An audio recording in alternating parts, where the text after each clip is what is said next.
বন্ধুরা, আমি আজকে নিয়ে এসেছি কাঁচা আলু দিয়ে একটা নাস্তা রেসিপি। খেতে এটা দারুণ হয়। তাহলে আজকের রেসিপিটা আপনারা দেখতে থাকুন।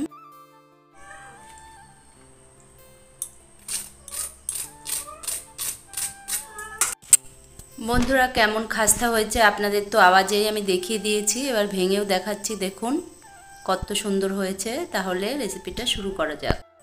বন্ধুরা, এই নাস্তাটা তৈরি করার জন্য আমি নিয়েছি এরকম একটা কাঁচা আলু। আলুটা আমি ভালো করে ধুয়ে নিয়েছি। এবার খোসা ছাড়িয়ে নেব। এভাবে আলুটার আমি খোসা ছাড়িয়ে নিচ্ছি। আপনারা যদি বেশি করতে চান তাহলে দুটো আলু নেবেন, কিন্তু আমি বেশি করব না, অল্প করব বলে আমি নিয়েছি একটা আলু। এই আলুটার ভালো করে আমি খোসা ছাড়িয়ে আবার ধুয়ে নেব। বন্ধুরা, আলুটা আমার খোসা ছাড়ানো হয়ে গেছে। এবার এরকম নিয়েছি একটা গ্রেটার। এবার আলুটা আমি গ্রেট করে নিচ্ছি। আলুটা গ্রেট করে নেব। আলুটা সিদ্ধ করার কোনো ঝামেলা নেই। আমি কাঁচা আলুই গ্রেট করে নিয়ে নাস্তাটা তৈরি করব। দেখুন, এইভাবে গ্রেট করে নিতে হবে। পুরোটা আলুই আমি এইভাবে গ্রেট করে নিচ্ছি। দেখুন, একদম মিহি হয়ে যাচ্ছে। এই দেখুন, একদম আমি মিহি করেই গ্রেট করেছি।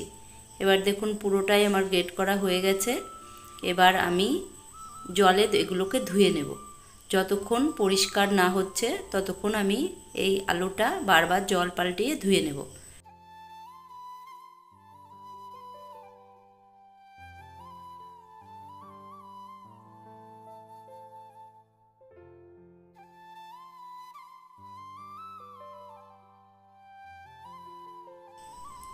দেখুন বন্ধুরা, আমার পরিষ্কার করে ধোয়া হয়ে গেছে। দেখুন, জলটাও পরিষ্কার হয়ে গেছে।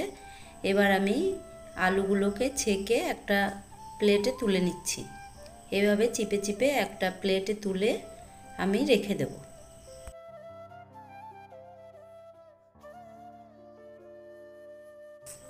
বন্ধুরা, গ্যাসে একটা কড়াই বসিয়ে দিয়েছিলাম। এবার দিয়ে দিলাম 1 চামচ তেল। এবার দিয়ে দেব হাফ চামচ জিরে ফোড়ন। জিরে ফোড়ন দিলে খুবই ভালো লাগবে। জিরের গন্ধটা খুবই ভালো লাগবে নাস্তা রেসিপিতে, তাই জিরে ফোড়ন দিয়েছি। এবার দিয়ে দেব দুটো কাঁচা লঙ্কা কুচি করে রেখেছিলাম, সেটা দিয়ে দিলাম। দিয়ে আমি ভালো করে একটু ভেজে নেব। বন্ধুরা, আপনারা এখানে লঙ্কার গুঁড়োও দিয়ে দিতে পারেন, কিন্তু আমরা লঙ্কার গুঁড়ো ব্যবহার করব না, আজকে একদমই সিম্পলভাবে করছি। এবার দিয়ে দিলাম ধনেপাতা কুচি। আপনারা লঙ্কা গুঁড়োও দিয়ে দিতে পারেন, আবার চিলি ফ্লেক্সও দিতে পারেন, পেঁয়াজ রসুন দিতে পারেন, কিন্তু আমরা একদমই আজকে নিরামিষ করছি, একদমই সিম্পলভাবে। দেখুন, এবার দিয়ে দিয়েছি 2 কাপ জল। যে কাপে আমি সুজি নেব সেই কাপেরই 2 কাপ জল আমি দিয়ে দিয়েছি। এবার দেখুন, জলটা গরম হয়ে এসছে।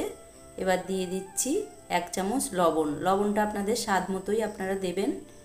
এবার জলটা গরম হয়ে গেছে। যে আলুগুলো আমি গ্রেট করে রেখেছিলাম সেইগুলো এবার দিয়ে দিচ্ছি। দিয়ে একটু ফুটতে দেব। দেখুন, মিশিয়ে দিলাম। এবার একটু গরম হয়ে এলে আলুটা আমি 50% সিদ্ধ করব। দেখুন, 50% আলু আমার সিদ্ধ হয়ে গেছে। এবার আমি সুজিগুলো আস্তে আস্তে দেব। আমি পুরোটা সিদ্ধ করব না, আলু 50% হয়ে গেলেই আমি সুজিটা দিয়ে দিচ্ছি। সুজিটা অল্প অল্প করে দিয়ে নাড়তে থাকবো, না হলে দলা পাকিয়ে যাবে। এইভাবে নাড়তে নাড়তে সুজিটা যে জল আছে এই জলেই সিদ্ধ হয়ে যাবে। সিদ্ধ হয়ে একটা ডো তৈরি হয়ে আসবে। তারপরে ডোটা একদম সফট হয়ে গেলে আমরা নামিয়ে নিচ্ছি।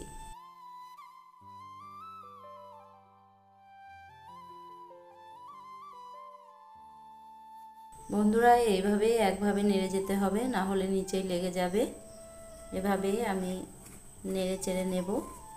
এবার দেখুন, একটা নিয়েছি থালা। এই থালাতে আমি একটু তেল মাখিয়ে নিচ্ছি।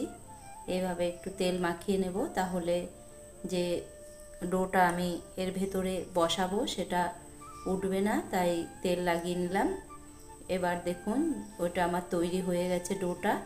এবার আমি এই থালাতে নামিয়ে নেব। দেখুন, এরকম হয়েছে। একদমই ডোটা তৈরি হয়ে গেছে। এবার দেখুন এই থালাতে নামিয়ে আমি একটা চামচের সাহায্যে এগুলোকে বসিয়ে নেব। দেখুন সবটুকুই আমি এই থালাতে নামিয়ে নিয়েছি। এইবার এই চামচটা দিয়ে আমি এগুলোকে সমান করে ছাড়িয়ে নেব। বন্ধুরা, আমার ভিডিওটি যদি ভালো লাগে ভিডিওটিতে একটি লাইক দেবেন আর আমার চ্যানেলটি সাবস্ক্রাইব করে বেল নোটিফিকেশনটি অন করবেন। দেখুন বন্ধুরা, এইভাবে আমি পুরোটা বসিয়ে নিয়েছি। এবার এটা ঠান্ডা করার জন্যে আমি 10 মিনিট অপেক্ষা করব। বন্ধুরা 10 মিনিট পরে ফিরে এসেছি। এবার এগুলোকে একটা চাকুর সাহায্যে কেটে নেব। দেখুন এইভাবে আমি পিস পিস করে কেটে নিচ্ছি।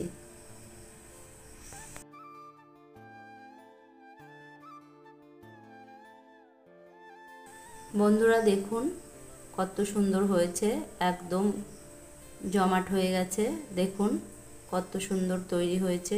এবার এগুলোকে ভেজে নিলেই খেতে দারুণ লাগবে। দেখুন সব জমে গেছে। আমি এইভাবেই কেটে নিয়েছি। আপনারা যে কোনো শেপে কাটতে পারেন। আমি এরকম শেপেই কেটে নিয়েছি। আপনারা গোলও কাটতে পারেন, আবার লম্বা লম্বা করেও কাটতে পারেন। আমি এইভাবে সবকটা কেটে নিয়েছি। বন্ধুরা এবার গ্যাসে বসিয়ে দিয়েছিলাম একটা প্যান, তেল গরম হয়ে গেছে। এবার এই নাস্তাগুলো আমি ভেজে নিচ্ছি, একে একে করে সব ভেজে নেব। প্রথমে এগুলোকে উল্টাবো না, এক সাইড হয়ে গেলে তারপরে এগুলোকে উল্টে দেব। দেখুন এক সাইড হয়ে গেছে। এবার আমি খুবই ধীরে এগুলো উল্টে নেব যেন ভেঙে না যায়। এইভাবে আমি এক এক করে উল্টে দিচ্ছি। দেখুন এইভাবে একটা চামচের সাহায্যে আমি সব কটা উল্টে দিলাম। এবার উল্টে পাল্টে আমি এইভাবে ভেজে নেব। দেখুন কালারটা চেঞ্জ হয়ে গেছে, একদম হয়ে গেছে। এবার আমি নামিয়ে নিচ্ছি। বন্ধুরা এই নাস্তা রেসিপিটা আপনারা বাড়িতে একবার হলেও ট্রাই করবেন, ভীষণ ভালো হয়। আমরা এর আগেও খেয়ে দেখেছি, ভীষণই ভালো হয় খেতে। আপনারা বাড়িতে বানিয়ে তারপরে আমাকে কমেন্ট করে বলবেন যে খেতে কেমন হয়। বন্ধুরা দেখুন আমি সব কটা নাস্তা ভাজিনি।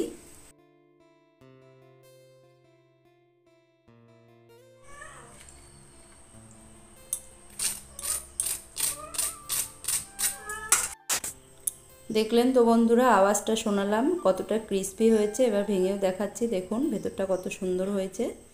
এইভাবে আমি নাস্তাটা তৈরি করে নিয়েছি। দেখুন এগুলো আমি স্টোর করে রেখে দেবো 1 সপ্তাহ।